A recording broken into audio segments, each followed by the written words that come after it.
The following is a presentation of Pod Media Works.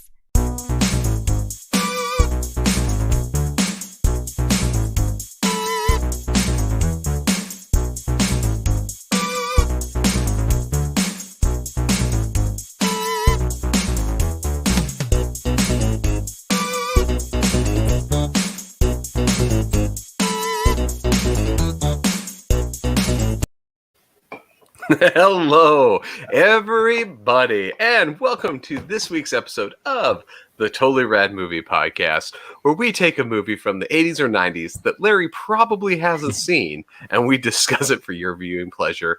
I am Scott. Hey, it's Larry. Hey guys, it's Nate. And we have Nate. We have a third one for us because we're going to be talking about a very special movie that's near and dear to my heart, and as I just recently found out, is near and dear to Nate's heart, so he decided to come on to talk about it. Because we're going to be talking about the 1990s hit movie from Warner Brothers, Gremlins 2, The New Batch. Yeah, thanks for having me on, guys. I'm glad to see that the Totally Rad Movie Podcast is still alive. It's not dead and you yet. guys had another episode fairly frequently after your last one. Yeah, we missed it. We were a day or two late, but that's okay. We still we're still within our bi-weekly range. Not exactly. So let's go through it. So I brought it up. We're talking Gremlins, right? This movie, but not Gremlins One, because that one is a good Christmas horror movie. We're talking about what I'll say is the absolute crazy train of a movie that is Gremlins 2. Is probably my favorite because it is just it just comes out of left field with everything that happens in this movie. It's wacky, it's weird, tons of weird stuff. So Larry, I'm going to put you on the spot because I know for a fact you had not seen Gremlins 2. True. So as is tradition, since you haven't seen the movie or didn't seen the movie, you are now on the spot to tell us what is the story of Gremlins 2. Cliff Notes version, go. So I think it's important to say I don't think I'd seen all of Gremlins 1 either. Because I watched Gremlins 1 before I watched Gremlins 2, and I didn't remember like the whole second half. So guess I never finished Gremlins 1. So I watched that too, which is great. But Gremlins 2, definitely had never seen Gremlins 2, like any part of it. Wow. This is one of those that's a little bit hard to explain because it's just that crazy. But anyhow, right? Gizmo's back. This time they're in New York, like New York City, downtown Manhattan. And the scientists get a hold of Gizmo, and they're in this really big, like, World Trade Center type skyscraper, state of the art, like oddly futuristic, office building, which houses the most weird assortment of everything. Things. It's like a mini city, basically. Like it has everything. Yeah, exactly. It's crazy. So they're in this office building, and of course, Gizmo is there. There's a whole laboratory. Scientists end up getting them wet, and then here comes all the bad guys. Hold on. Yeah, go ahead. I got to correct you. The scientist doesn't get them wet. It is a janitor fixing. Oh, that's right. Water faucet. That's right. So you guys. All right. So this usually I don't do it this early, but I'm going to drop a random little trivia tidbit for you guys. It's okay. You're right. Yeah. Regarding the janitor here. Does anybody know who played the janitor? I don't remember, but as soon as you tell me, I'll remember. It might not because he's only in that little thing. So like that is played by the wonderful actor John Astin, right? Oh, yeah. Rudy, Sean Astin's dad or adopted stepdad, right? Yeah. Is John Astin. When you first see him and he comes through, Gizmo says Gomez when he sees him because John Astin is the man who played Gomez in the Addams Family. That's right. Yeah. Like, if you didn't really know who that was or pick him out, like obviously not as Gomez, right? He is very hard to distinguish, but that is who played the janitor. That is an interesting bit of information that I was not aware of. Yeah, no, I knew. I remember recognizing him, and he's totally the guy from the Addams Family. But anyway, he's the guy who gets him wet, right? He gets Gizmo wet because that's got to happen. So then all the new batch of bad gremlins show up and basically just wreak havoc on this building. And I don't know his name, Billy. Billy. The main kid from the first one. Billy Peltzer. Billy Peltzer. He's back. He's back, baby. Of course, because he just happens to work in the building where Gizmo ends up. So he does find Gizmo, right? He keeps him safe, keeps him away from the bad gremlins, and basically this new batch just wreaks havoc on this building. And kind of the main plot point is all the humans are trying to keep them inside because they know if they get outside into downtown New York, they're just going to wreak havoc, and it's going to be WWIII. You know what I mean? Yeah. It's going to be right. It's going to be a mess, and they're just going to take over and kill a bunch of people. That's basically it, man. Like, right? It's just chaos. Yeah, Gremlins chaos, ridiculousness. Way more like Scott said. Like the first one's a little more dark. This one is just like, I feel like they're like, we got to do this again. Just make it ridiculous. But just go over the top. I love how they hire Jim Henson again, and they're like, hey, I want you to make just a whole bunch of different Gremlins, and he just went crazy. Yeah, because the first one's got there isn't a whole lot of uniqueness to them. There's the guy with the mohawk and stuff, but that was about it. They all kind of look the same. This one, they got different personalities. There's a ton of them. They have different clothes, which I thought was weird. Like, where did they get these gremlin-sized clothes so fast? Yeah, there are a few. There's a girl. There's the girl one, right? Yeah. That you have, which only shows up because there's a lab that does genetic testing, right? So they have all these genetic abnormalities. But there are a few tried and trues. The Flasher gremlin is back, right, from the first one. A few of the gremlins are, I guess, kind of back from the original. I don't know how. I guess I don't know how that works. How that works. Yeah, and the main evil one still kind of has like a mohawk going on. Right. Yeah. This one is so instead of his name is Mohawk, not Stripe, right? From that one. But yeah, it's not the same. And Stripe Mohawk turns into the Spider Gremlin. Okay. Right? Yeah. And just is weirdly sadistic towards Gizmo. Well, like you mentioned, like what I said too, right? There's a science lab that has all sorts of different things just laying out that all the beakers or whatever are clearly labeled with what's going to happen to the gremlin. Like the spider, the one who turns into a spider from drinking the spider potion, it's got a big picture of a spider on it, so you know what's going to happen. Yeah. All right, there's that one. There's the one that drinks some like brain tonic or something, and then all of a sudden he can talk. So he kind of becomes a leader guy too, because he's the one who can talk and communicate. After that, he does become kind of the main one, but he's also my favorite gremlin. Yes, he's my favorite, and I love the one that drinks the fruit medley. Vegetables growing out of his head. Yeah. And he hides at the salad bar to scare people. Yeah, that was pretty good. That one's good, but the best, one of the best ones. It's not my totally rad moment. I have a different one for that, but one of the best moments I think is the actual. There's a guy that's basically plays a wannabe he's reenacting Grandpa Munster, right? That's one of the characters. Yeah. And just like Grandpa Munster, he's there to host like a Saturday night old movie marathon. Yeah, like an Elvira or something. An Elvira, but so back in the day, Grandpa Munster used to do that. It was called like the Scary Saturday Movie Fest or something along those lines that he used to do. And so they were kind of making fun of that or kind of bringing that out with God, I can't remember the character's name. Grandpa Fred is what they called him. So they totally wanted to get the guy who played Grandpa Munster, because I'm pretty sure he was still alive then. He probably just couldn't do it. So they're like, all right, look at this guy. Grandpa Fred. Call him Grandpa Fred, right? Yeah. So when he decides he's grabbed some random Japanese tourist to become his cameraman. No, not just a random Japanese tourist. It's the guy from 16 Candles. Geed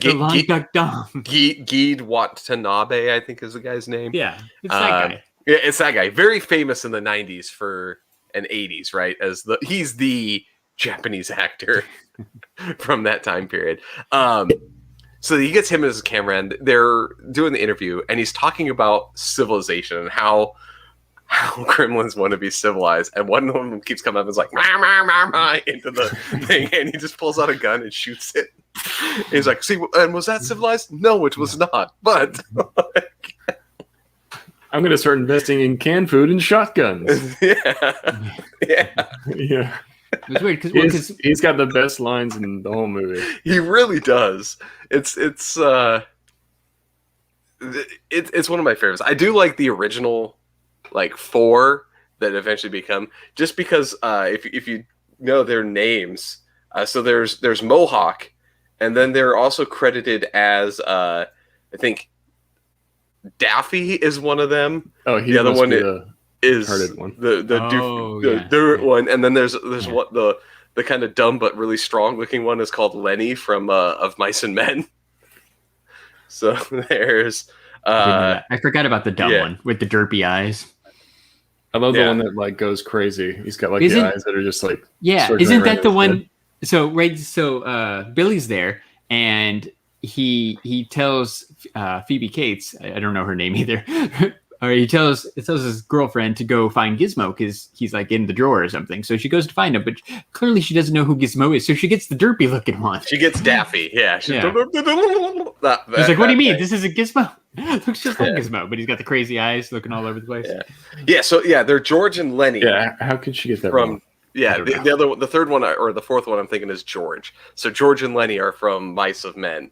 Okay. Right. If you guys remember, the which way did he go, George? Which way did he go? I know which one you're thinking of. Yeah. So so out of everything in the movie, so there's great scenes. There's too many to pick, but I want to bring up a couple of things. Yeah. A lot of the scenes in this movie specifically address some problems that audiences had with the original Gremlins. The one that kind of, I think, just in my mind that hits it is the idea of when Billy is trying to explain to everybody the rules of Gremlins in the security center, and they're like, well, that's arbitrary. Like, these rules are really weird. What about daylight savings time? And what if he gets a seed stuck in his tooth? And then he finds the seed after 12 o'clock. What happens then? Yeah, what happens then? They start to go on these weird rules, which you know was 100% them addressing the fact that those were questions that somebody probably brought up with the thing. Also, the whole original plan to stop the Gremlins is, tricking them into being nighttime, so they think they're going to go out and they'll all congregate, right? But that the whole thing is, if they get killed by sunlight, and Gremlins couldn't just wait till the next day, like you just wait till the daytime and kill them. And like that was the plan in this one. The original plan to kill them all was just trick them into thinking it's nighttime and open up all the windows at 4 o'clock in the afternoon. Yeah. So, but a storm came and totally ruined that plan because it was cloudy. So and the like rain. You said, I guess if you would have tried to wait till the next day, right? There were so many of them because there were like they show like a big overhead shot of like the lobby where they're all kind of waiting to go outside. There's like hundreds or thousands of them. There's a lot. So had they gotten out, right? If you weren't able to keep them inside that building, it would have been chaos. So I guess that's why they're like, we got to do this right now, man. Do it now. We can't let these things get out because they're little monsters. I do like, was it John Glover who plays the boss, right? He's the Elon Musk of this building, right? Yeah, he's the head of the company. He's a little clamp. Yeah. He's a little eccentric. He's got his hands in everything. He's got crazy ideas. He's kind of wacky. He builds cities. Like just thing like that's. He's very much like a 1990 Elon Musk. Yeah. Yep. I like how he's set up at the beginning to be kind of like, oh, he's going to be like this antagonist or whatever, but actually ends up being like one of the main like instantly turns when he finds out after putting one through his paper Gremlin through his paper shredder is like, all right, we got to stop these things. Like I'm all in. What do we have to do? Yeah, you don't even see him until halfway through the movie. And then all of a sudden he shows up and he kills a gremlin instantly. He's in that one scene like early on where he came out of his office for the first time ever and he goes to the art department where Billy works. He's like, it's weird. You're right. And he's like, I need to come down here more often. I'm like, okay. Like, never been in this place? Yeah, it was weird. It's very interesting. So I think with having us all in here, I want to get into, because with the movies that we talk about, we have moments that we love and movies or moments that we just don't care for. In every movie that we see, we call these the totally rad and totally bogus moment. I want to get into these because I will honestly say this movie is too wacky to even describe. We could talk so much about it. But I think getting into the specific things that we thought was the best and the worst is the way to go. I think that's a good idea. So I want to start with let's do the totally rad moment first this time. Cool. Like totally rad. So, okay. Nate, as you're the guest, totally rad moment for you. I want you to start. So what is the if you had the thing, like the one moment that you would want to show everybody as your favorite to highlight this movie? What is that scene? What is that rad moment for you? I think it's the interview with the smart one. I remember watching that when I first watched it. I just cracked up. I had to like rewind it and watch it again, just because what he says and the delivery of killing the other one is just so on point. That's got to be my totally rad moment because I love that moment. It is good. That is one of my tops. It's pretty good. It's just so good. We're civilized. Like, but was that civilized? No, that was not. No, it was not. And that's like shortly after he has the brain serum. It's great. Yeah. Okay. Yeah, I agree with that one. Larry, what about you? I've got like 4. Let's do it. Yeah. If you have other ones, Nate, we can go through. Oh, okay. Yeah. I've got a few moments that I love. I'll do one, then Scott does one, and then we go back through that. We'll go through it. Yeah, that works. So I guess if I had to pick one, my first one is going to be the Hulk Hogan scene, right? So at some point, the Gremlins mess up the film that we're watching, right? So they break the film, they break the tape, break the DVD, break the streaming service, whatever. But they interrupt the movie, and it takes us into an actual movie theater, which is funny too, right? Because because a mom comes out and complains, and the guy who works at the movie theater is like, "Yeah, I know this. I know part 2 isn't as good as part 1." Like, really, we're watching part 2. But then that guy goes into the movie theater. He's like, "I need help, sir." Sitting there in a bright yellow tank top with their back to the camera, stands up, and it's Hulk Hogan. He's like, "Mr. Hogan, I need your help." And Hulk Hogan does the Hulk Hogan thing, right? Rips off his shirt and gets the Gremlins to fix the movie. So, really weird, kind of like randomly placed in there, but it was a fun scene. It was funny. Like, I remember when I watched that as a kid, that scene was different. It was actually the Gremlins playing a like Wild Wild West movie. Oh, okay. And then they were in the movie and they end up getting killed. And then it goes back to Gremlins 2 again. So when I saw that this time on HBO Max, I was like, "Whoa, this is weird." What is this? So here's the thing. So Nate, I was going to bring up another fun fact about the movie, just random trivia. There are 2 versions of the movie. There was in the theaters, you saw the Hulk Hogan scene. Okay. If you watched it on home release, because it didn't make sense to have a theater on a home release, they had it where it looked like they messed up and went and played a different segment and then re-messed up and then comes back, right? To the movie. So they had 2 different versions. We just lucked out that the HBO Max one, they actually played the theatrical version. That's funny. You could, if you have the DVD of Gremlins 2, there's like a secret menu. If you click on one of their claws, I think there's like a secret way you can play the theatrical one to get the Hulk Hogan scene. Nice. Interesting. Yeah, we definitely had the VHS when I was a kid.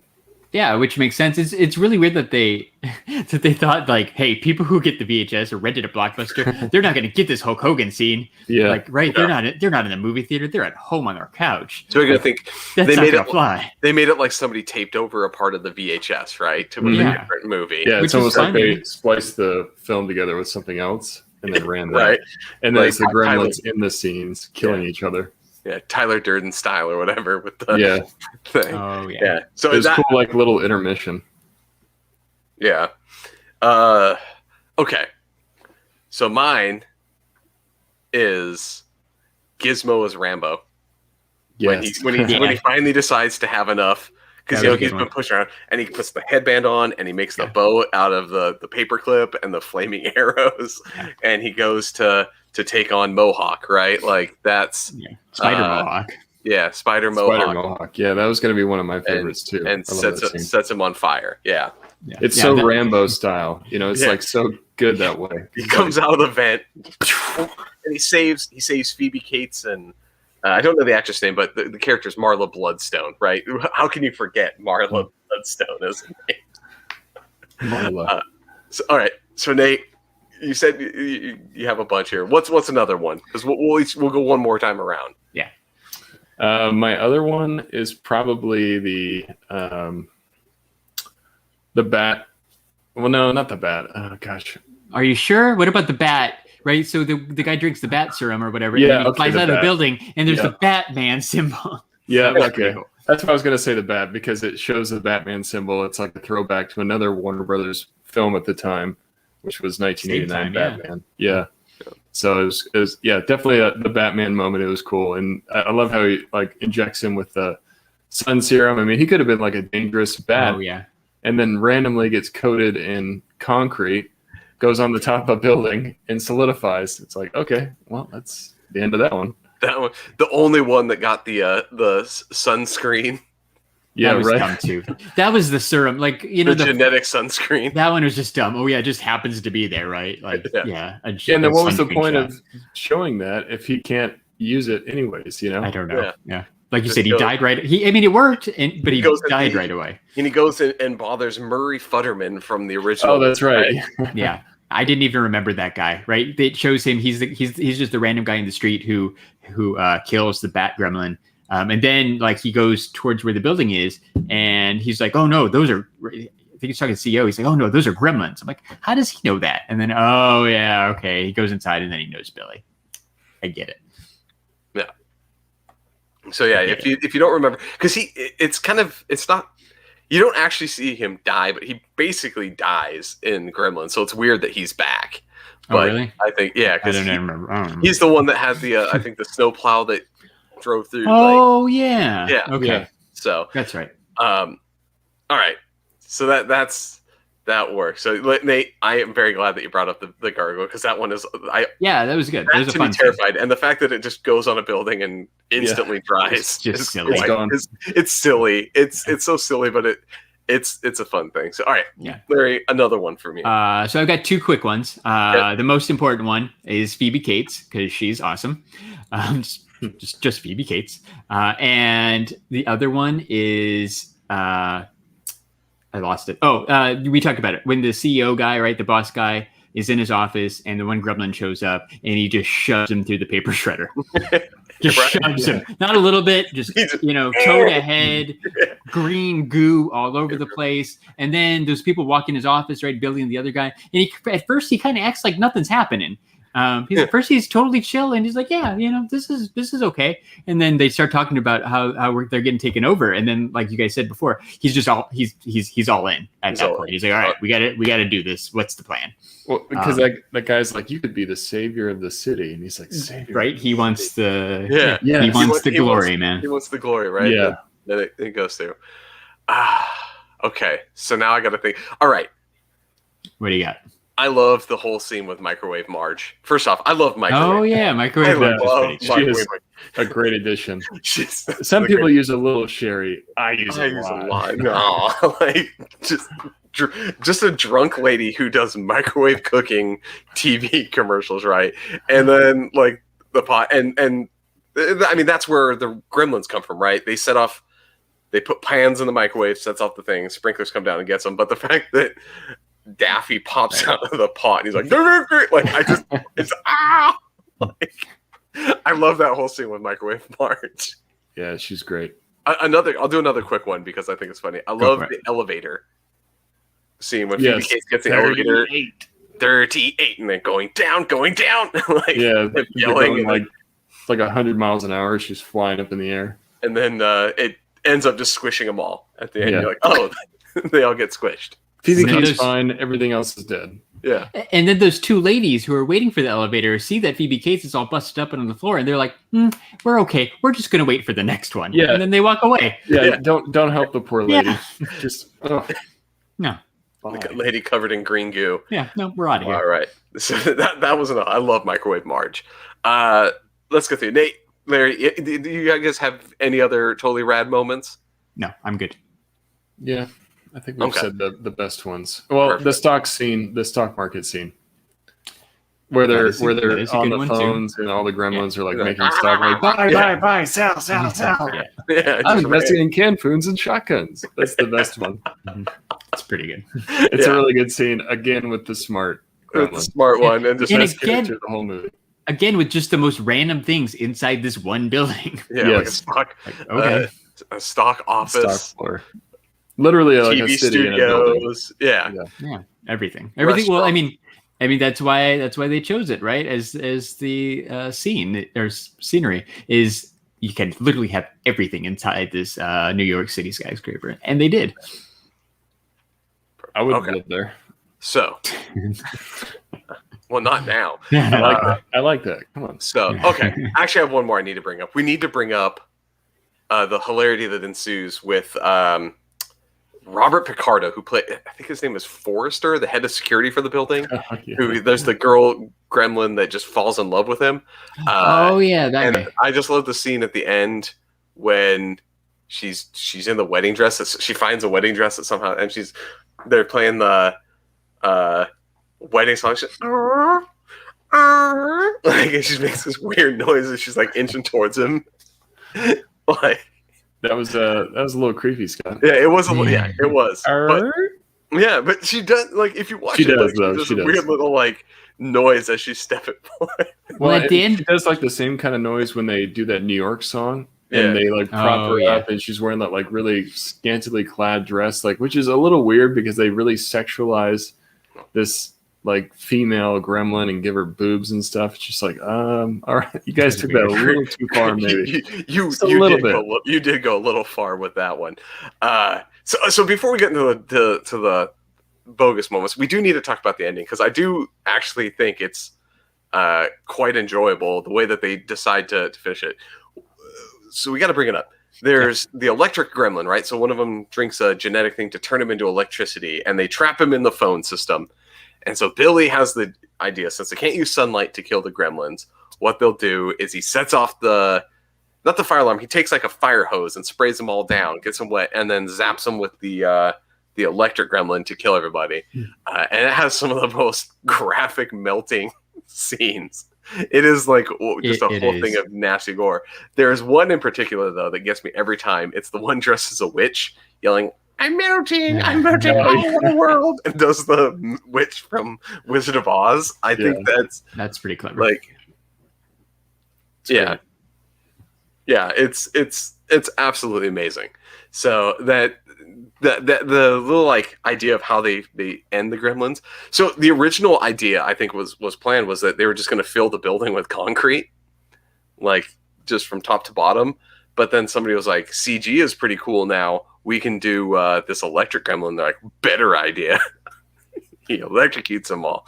All right, so let's go into the totally bogus moments that we have. Ugh, totally bogus.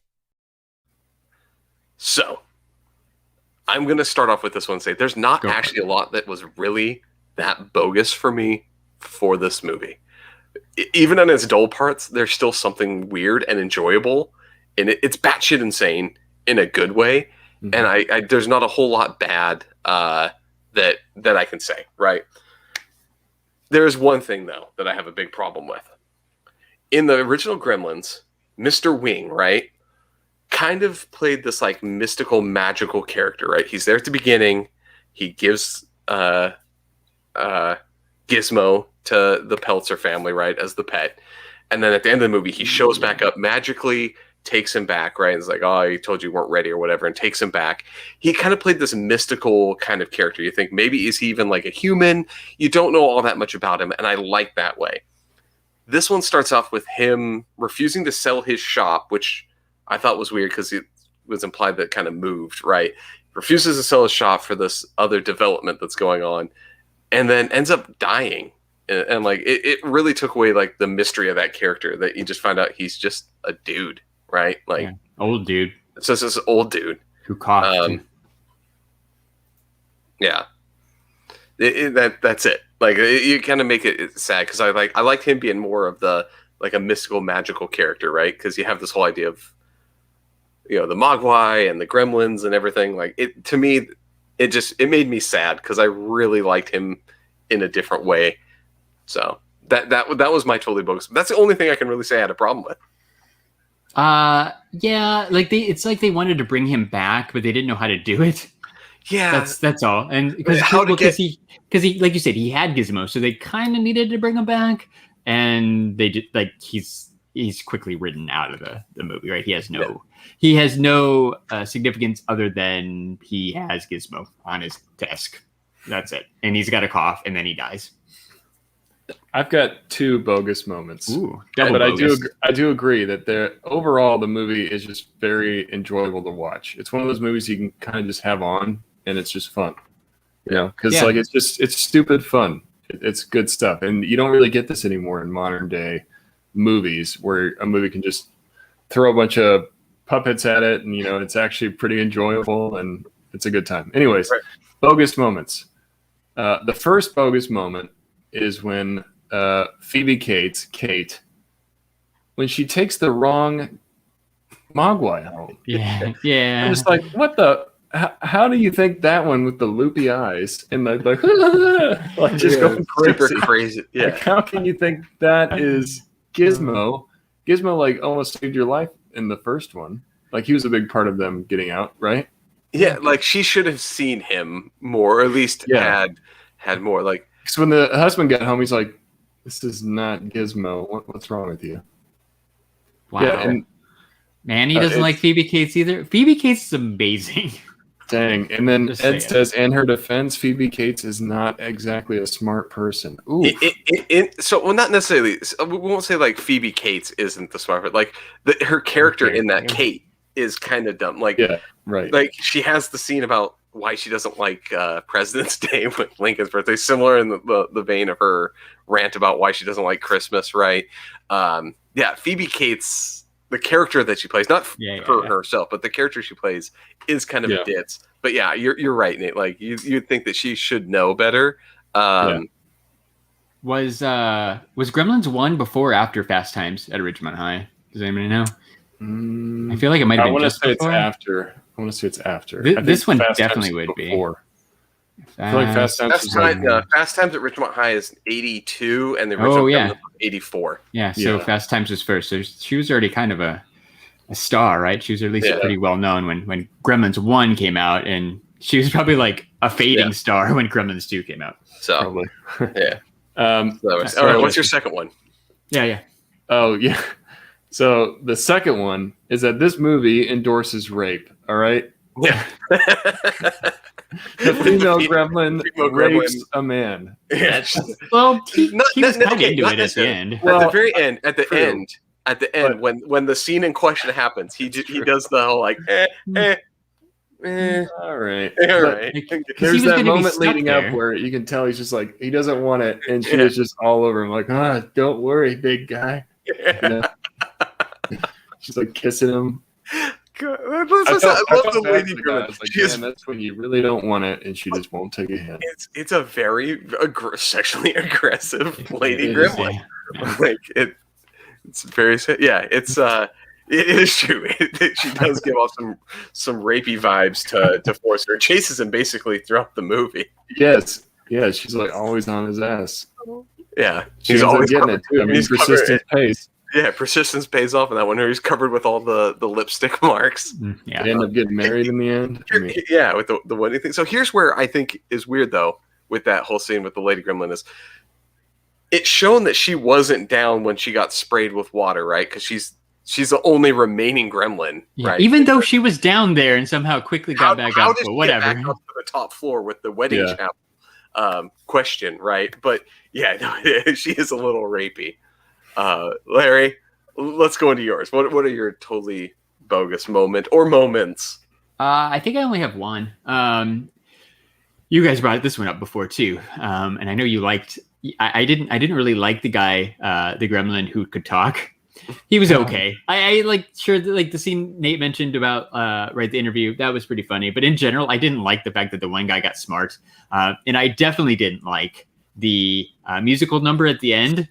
The New York. The New York. Like that's my bogus moment. I didn't bring up New York, Only because I knew you would hate that, Larry. It was, it was a little bit ridiculous. That's when you can see, like, oh my God, there's thousands and thousands of unique gremlins, right? Like, the one guy's even got, like, a no Gizmo t-shirt. Yeah. I'm like, where did you get that printed up? And how fast? Where did the little one find a wedding dress or the sultry dress? And or the brain one found a suit?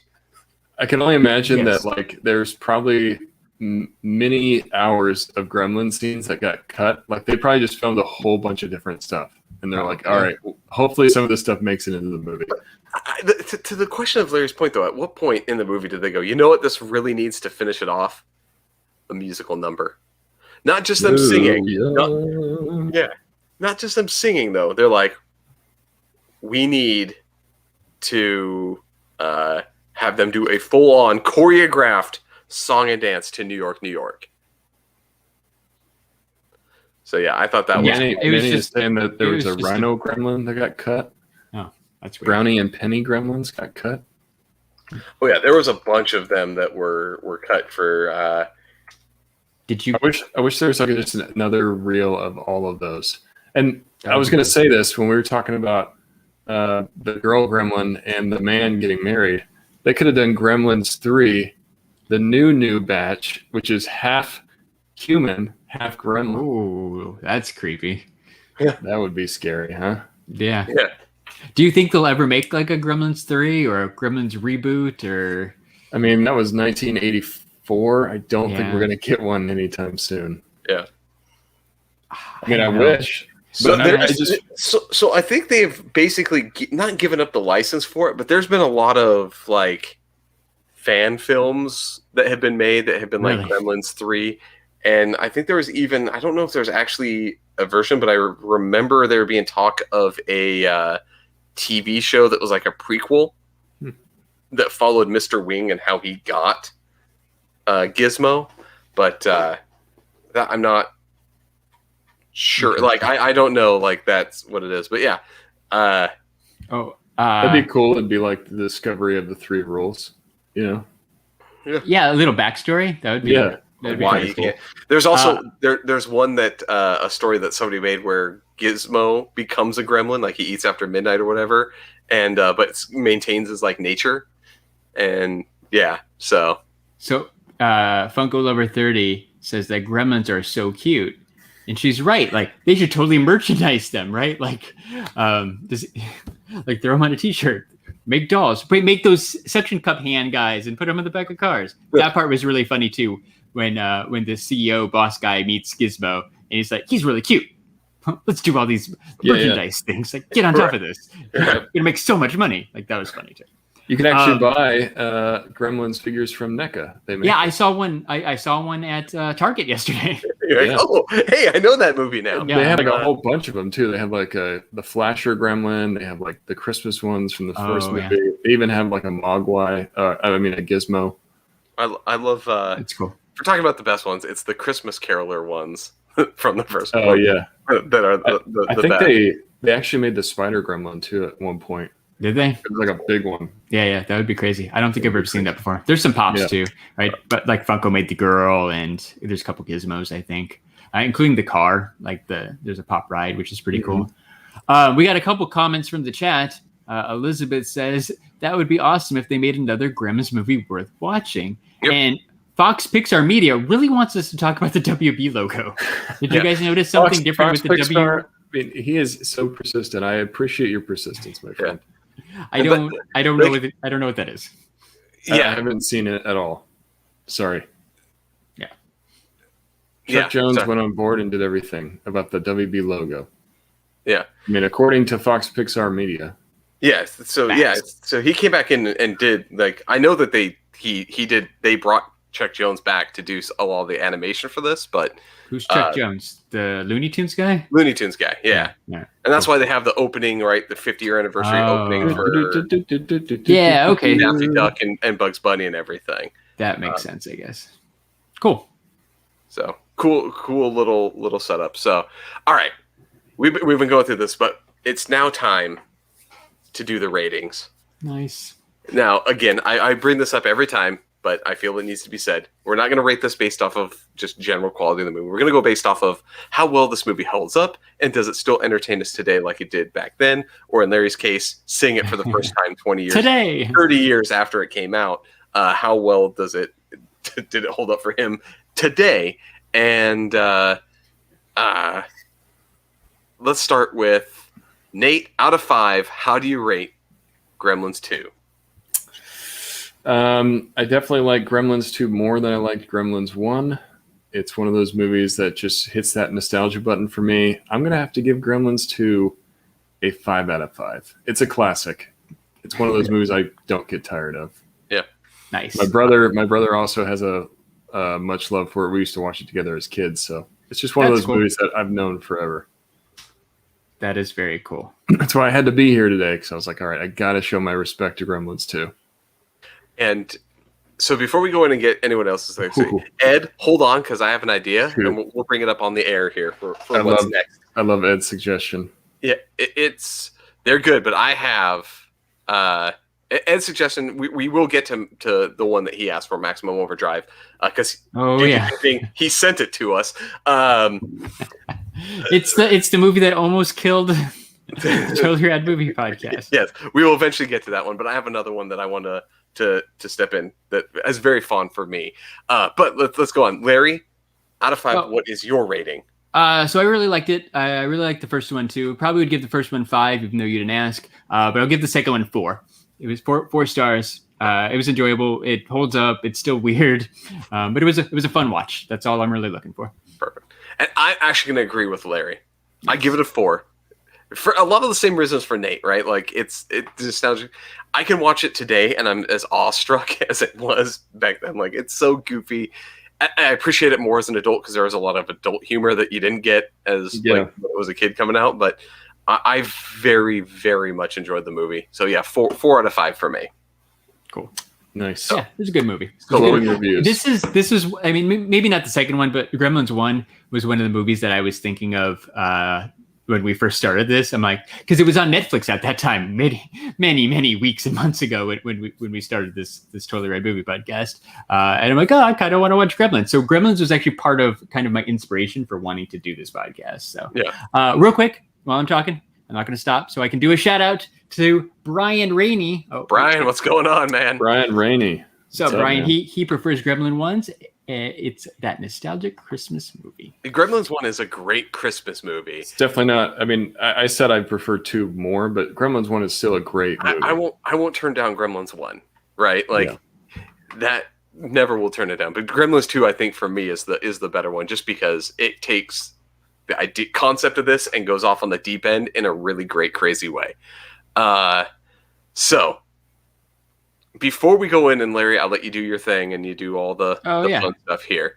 As I was going through and trying to convince the wife to watch some of these old movies with me, I found another movie from my childhood that you may or may not have watched. I'm leaning towards a no, but probably what not. do you got? But it's something that I really want us to talk about in this movie. It is the 1992 classic Mom and Dad Save the World, starring Jeffrey Jones and John Lovitz. That is a classic. Is that the one? I think I told you about that. You did. You brought it up where it's like there's puppets. So I haven't watched it. I started it like a long time ago when I was washing my hands with soap today. And that needs to be a big go square for STS guys too, by the way. Yep. Anyway, so I started it, but it looks ridiculous. I think that, and you've seen it before. I definitely have not seen it. I love John Lovitz. He's pretty great. So I'm down with checking that out. And like you mentioned and Ed mentioned, we probably still need to watch that Maximum Overdrive with that big green goblin truck too at some point. Yeah, we'll watch Maximum Overdrive, but I think next we're gonna stick with the weird comedy stuff. Is Mom and Dad Save the World, and to everyone's point, it is available on HBO Max. Oh, perfect! To watch. That's awesome. It's easier, so it makes it really easy. You don't have to wash your hands with soap which is good because I just tried to do that to look something up and it didn't work. So sometimes it goes down, and then I get a little sad. Great choice, guys. That's a movie I haven't seen in quite some time. Yeah, I definitely recommend a watch. So I remember doing us like a sleepover at my grandpa's house, and we rented that movie, and he had no idea what it was, and we watched it. We're like, what the hell is this?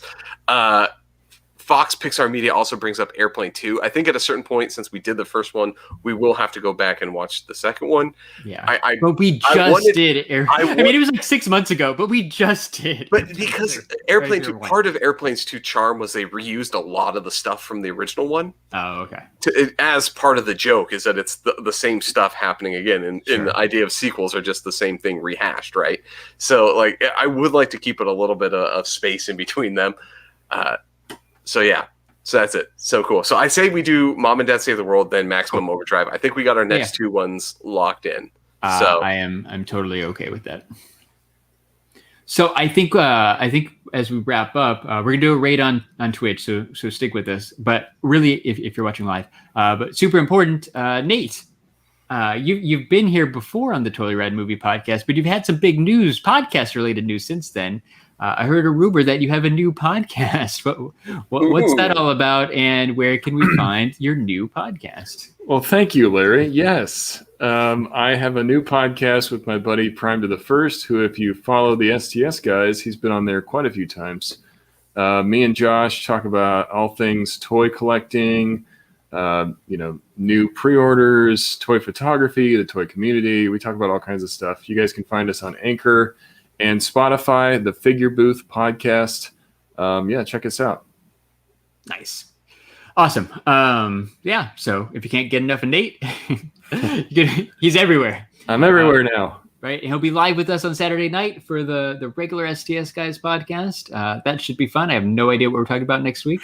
Maybe that isn't, Amanda mentioned it, like Godzilla versus Kong, right? Yes. Yeah. So we might be talking about that next week if you're interested. Drops in 2 days or 3 days, I think. Yeah. End of the month. Last day of the month, right? So Wednesday. Yeah. Wednesday. Oh, cool. Perfect. Plenty of time to watch it before Saturday. Definitely. So check that out. You want to check out more STS Guys, you can find us on Instagram and Twitter at STS Guys. And if you want to check out the Totally Rad Movie Podcast to find out what we're watching next, even though Scott just told you, you can follow us on Instagram and Twitter at Totally Rad Pod. Boom. That's all I got. Showing like a villain. Yeah. There you go. There's not a lot of, unfortunately, our friend Goat vs. Fish is not live right now. Heartbreaking. But our friend Cade's Arcade is, so stick with us. Scott, wrap us up, but we're going to raid Cade's Arcade on Twitch right now. Oh, perfect. So for this week's episode of the Totally Rad Movie Podcast. God, I can't even talk anymore. Thank you, everybody, for watching. We will see you next time. Have a good night, everybody. I'm Scott. Hey, it's Larry. Hey, guys, I've been Nate. And everybody, have a good night. Until next time, bye-bye. Go invest in canned food and shotguns. Yeah, food and shotguns, baby. Bye. Okay, bye.